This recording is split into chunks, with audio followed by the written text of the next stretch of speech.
중국이 러시아 우크라이나전에 결국 무기를 제공하는 문제가 핫 이슈로 떠오르고 있습니다. 우선 중국 당국은 어제 외교 채널을 통해서 공식 러시아 군사 지원은 사실 무근이라고 부정했습니다만 미국 당국을 비롯해 언론들은 이러한 중국의 말을 액면 그대로 믿지 않는 모습이 나오고 있습니다.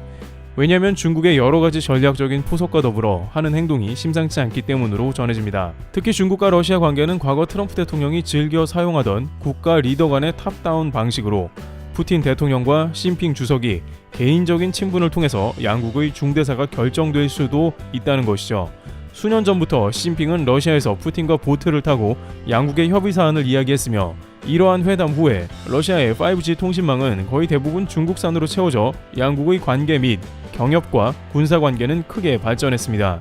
미 국무부는 러시아와 중국의 관계는 세계 2차 대전 이후 역대 최고의 협력 관계를 보인다고 판단하고 있으며 이에 따라 양국 간에 현재 우크라이나에서 고전 중인 러시아가 중국에 필요한 무기 리스트들을 요구했다는데 블룸버그는 구체적으로 현재 러시아가 원하는 것은 중국의 드론 폭격기라고 콕 집어 보도했습니다. 특히 블룸버그는 미국 고위 관련 부서를 인용해 이것은 러시아가 전쟁에서 밀렸기 때문에 중국에 요구한 것이 아니며 전쟁 초기부터 중국에 요구했고 미국 정부는 이를 유럽에 알리는 등의 조치를 취했다고 전했습니다.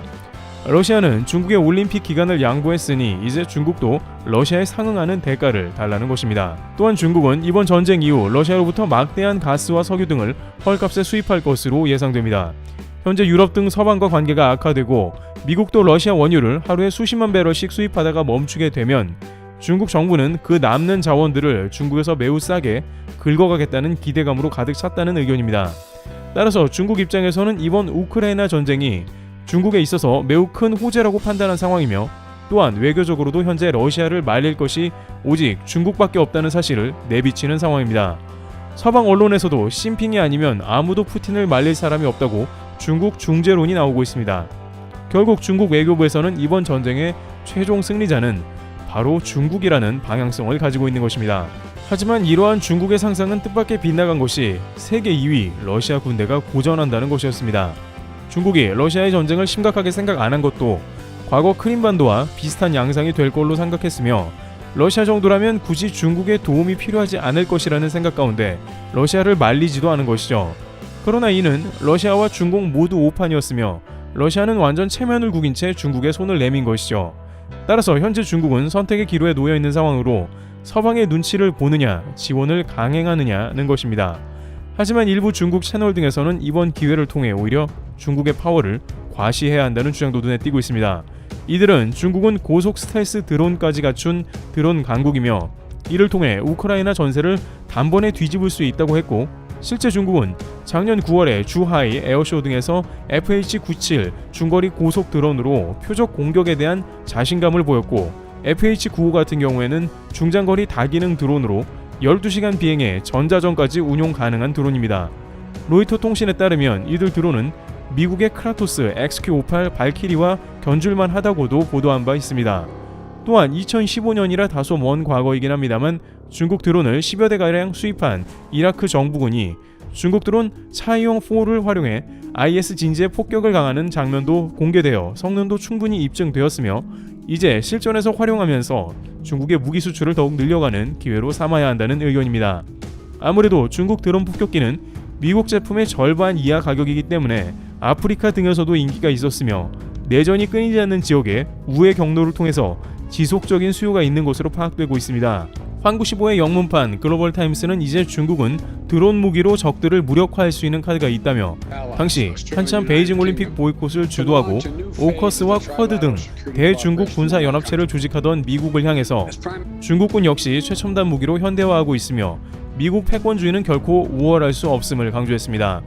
따라서 만약 이번 우크라이나 전쟁에서 고전하는 동시에 국가 부도까지 앞둔 러시아를 중국의 지원으로 인해서 러시아가 전쟁을 빠른 시간 안에 끝나는 데 일조하며 러시아 경제도 중국이 뒷받침해 살아나기만 한다면 오히려 중국이 전 세계를 향해 중국의 힘을 드러내는 절호의 기회가 될 수 있다는 뜻이 되는 것이죠. 실제 중국에서도 이번 기회를 중국의 세계 패권을 더욱 강화하는 기회로 삼는다는 의견이 있습니다. 반대로 중국은 러시아의 도움 요청을 풀이친다면 러시아와 여러가지 관계가 꼬여버리는 상황이 됩니다. 미 국무부에 따르면 러시아는 말 그대로 매우 절박한 상황 가운데 중국의 도움을 요청한 것으로 파악된다며 중국이 빠르게 군사 지원을 해주지 않는다면 러시아는 그간 중국에 값싸게 공급한 천연 가스 등은 물론이고 종합적인 관계에서 러시아와 꼬이게 되기 때문에 이도저도 아닌 상황에 처하게 된다는 것입니다. 또한 현재 푸틴 상태로 봐서는 당장 러시아의 경제적 도움보다는 군사 지원을 절실하게 원하고 있습니다.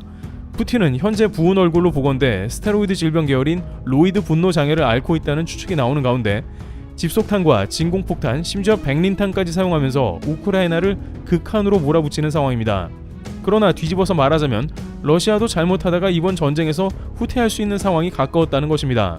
3월 14일 현지 시간으로 미 국방부는 러시아는 이대로 가면 10일 안에 모든 보급이 끊기고 멈출 수밖에 없으며 그렇게 보급이 끊어진 러시아 군대를 향해서 우크라이나가 또다시 역습을 대대적으로 가할 수 있다고 지적합니다. 당장 러시아는 시리아의 용병 4만 명을 모아서 곧 국경에 배치하겠다는 의견을 전개하고 있습니다만 가장 러시아가 원하는 장비는 중국의 무인 드론 폭격기와 정밀하게 상대를 타격하는 고급 미사일인 것입니다. 따라서 중국의 군사 지원 결정만 나온 가운데 뜻밖의 미국 국방부는 색다른 모습을 보여주고 있는데요. 우선 백악관은 중국의 군사 지원에 대해서 절대 안 될 일이라면서 반대하는 입장을 보이고 있는 상황이긴 한데 그런데 미국 국무부에서는 중국이 군사 지원을 강행하더라도 당장 큰 변화는 없을 수도 있다고 진단하고 있습니다. 크게 두 가지의 경우가 있는데 우선 미 국방부는 중국산 무기의 시험대로 본다는 관점이 있습니다. 많은 군사 전문가들은 중국을 향해서 짖는 개라고 표현하며 미국을 향해서는 무는 개라고 표현합니다. 즉 중국은 요란하게 짖기만 했을 뿐이지 실제로 전투에서 경험과 성과가 매우 떨어진다는 것입니다. 반면 미국은 전쟁을 수십 년간 지속해왔고 현재도 계속 전쟁을 하며 전쟁에 대한 텐션을 유지하는 국가입니다. 중국의 마지막 전쟁은 베트남 관련한 전쟁으로 1970년대였습니다만 미국은 최근까지도 각 지역에서 세계 경찰의 임무를 수행하면서 각종 보급 노하우와 실전에 가장 필요한 무기를 개발 배치 중입니다. 많은 군사 관계자들은 이런 상황임에도 아이러니하게 중국은 자신이 러시아와 손잡으면 미국을 이긴다고 했지만 이론적으로 중국과 러시아는 미국 전력 반도 사용 안 해도 게임이 안 될 정도로 크게 압살당한다는 의견입니다. 그만큼 미국의 전쟁 노하우가 추적되어 있으며 게다가 미국은 요란하게 짖는 개도 아니고 곧바로 전쟁이 시작하자마자 조용히 있다가 거칠게 물어뜯는 짐승 타입에 가깝다는 것이죠. 이러한 미국의 자세는 지난 동중국해에서 미국 해군이 중국의 랴오닝함을 바라보는 사진에서 드러나 있습니다. 중국은 미국 함대를 격침시킨다고 요란하게 떠들었는데 미국 해병들은 다리를 꼬고 여유롭게 지켜보는 것이죠. 하지만 중국이 하도 자기들이 파워가 있다고 하니까 미국은 경고했지만 한번 어떻게 되나 보겠다는 것입니다. 중국 무기가 어느 정도인지 실전에서 얼마나 위력을 발휘하는지 제대로 관찰하는 기회가 되는 것입니다. 오히려 중국 무기의 수준을 파악하고 미군은 자신들이 모자란 게 있으면 곧바로 업그레이드를 진행할 것입니다. 미국은 지금도 전쟁하는 국가이며 이러한 피드백과 무기 생산 시스템이 활발하게 움직이기 때문에 일각에서는 오히려 중국이 자신들의 무기를 과도하게 공개하지 않는 것이 상책이라는 지적이 나오는 것입니다. 결정적으로 미 국무부는 이 전쟁을 러시아 전략의 패배라고 규정짓고 있습니다. 러시아는 이 전쟁을 끝까지 끌고 갈 모든 힘과 전략이 현재 아무것도 없다는 것이 그 의견입니다. 미 국무부 토니 블링컨 장관은 이에 대해 러시아가 장기적으로는 결국 전략적 패배에 직면해 있다고 지적합니다. 아무리 중국이 최신 드론을 제공해서 그 무기로 폭격을 가한다고 해도 전쟁이 결국 실패로 끝난다는 것이죠. 현재 우크라이나 키이우를 비롯해 대부분 도시는 쑥대밭으로 되어 있는 상황인데 이게 선을 넘은 것입니다. 러시아가 우크라이나를 점령하더라도 대부분의 국민들에게 커다란 반감을 사고 있는 것입니다. 결국 키이우를 함락한다고 하더라도 러시아는 우크라이나를 통치할 명분도 사라졌다는 것이며 결정적으로 앞으로 러시아 군대가 거대한 우크라이나를 제대로 통치하기에는 역부족이라는 의견이 나옵니다. 지금도 보급이 끊기고 부족한데 러시아 군인들이 우크라이나 지역에 머물면서 그들을 통치하려면 각종 보급이 매우 풍부해야 하며 군인들이 견딜 수 있도록 병참 기지까지 빠르게 지어 나가야 할 것으로 보입니다.